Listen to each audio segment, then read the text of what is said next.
Si tu es du genre à te mettre la pression pour avoir une relation de couple parfaite, que tout se passe bien, que ce soit génial, souvent tu es en train de répondre à des attentes qui ne sont pas celles de ton partenaire ou de ta partenaire, qui sont les tiennes, voire plus celles de la société. Et c'est comme si tu te mets une pression monstrueuse pour atteindre ce niveau de standard alors que personne n'en a envie, ni toi, ni lui, ni qui que ce soit dans ton couple. Et c'est comme si, en fait, tu étais tout le temps en train de faire plus, genre d'essayer d'être plus attentive, d'essayer de faire plus de compliments, d'essayer de faire le meilleur, de dire allez viens, on sort, vas-y. Les coachs ils disent qu'il vaut mieux faire une sortie par mois, un week-end en amoureux, une sortie par semaine, un resto blabla, un ceci, un cela, et puis tu es en train de te forcer à faire des choses qu'en fait finalement c'est pas ça ce que tu recherches réellement.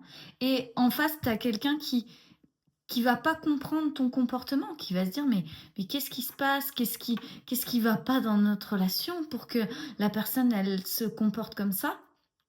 Parce qu'en fait, tu t'es imaginé que tu serais mieux dans ta peau si ta relation ressemblait à ça, ça, ça. Tu te sentirais mieux si ça répondait à ces critères et voilà, tel standard.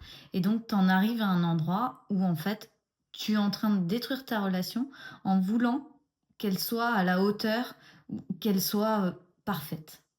Voilà. Aujourd'hui, il y a 2 choses à prendre en compte. C'est pourquoi tu es en train de te mettre la pression? Qu'est-ce qui se passe pour que tu aies vraiment besoin d'une relation qui ressemble à, telle chose ou telle chose? OK? C'est pourquoi tu as vraiment besoin de ça? Parce qu'on se met pas la pression pour rien.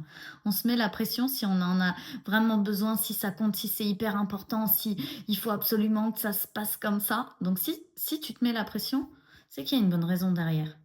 Donc, pourquoi tu as autant besoin que ton couple ressemble à quelque chose de particulier?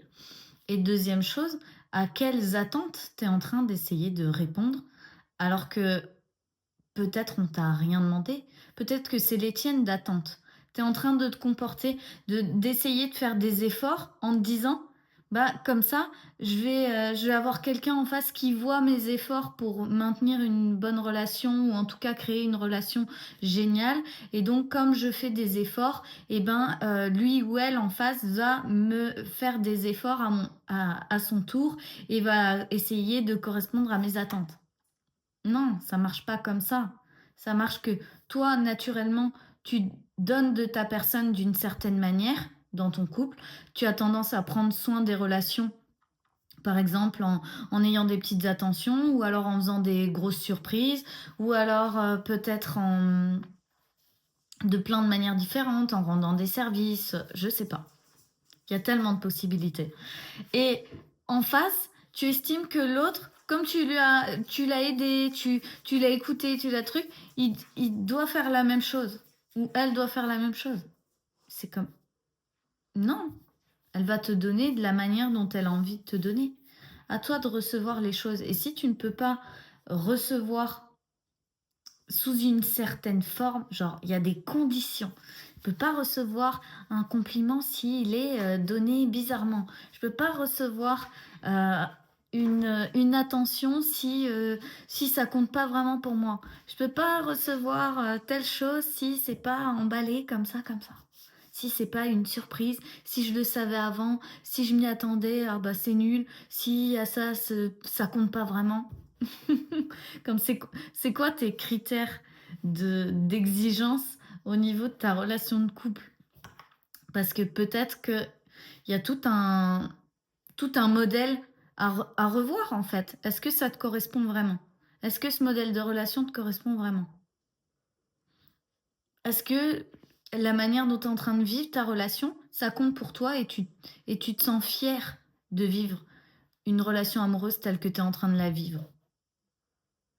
Ça, c'est important. Si tu es en train de regarder ta relation amoureuse en te disant, «Waouh, je j'aime pas du tout le genre de relation amoureuse que je suis en train de vivre», peut-être qu'il faut remettre en question le cadre. Peut-être que le genre de c'est pas ton genre de relation et c'est OK.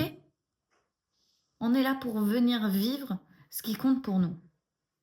Donc à partir du moment où la relation que tu es en train de vivre, elle correspond pas à ton idéal, bah, déjà, c'est de regarder est-ce que moi, avec moi-même, je corresponds à mon idéal? Est-ce que moi, je suis en train de vivre la relation comme j'aimerais la vivre? Et est-ce que je recadre avec la personne ou est-ce que, bah, finalement je change de personne?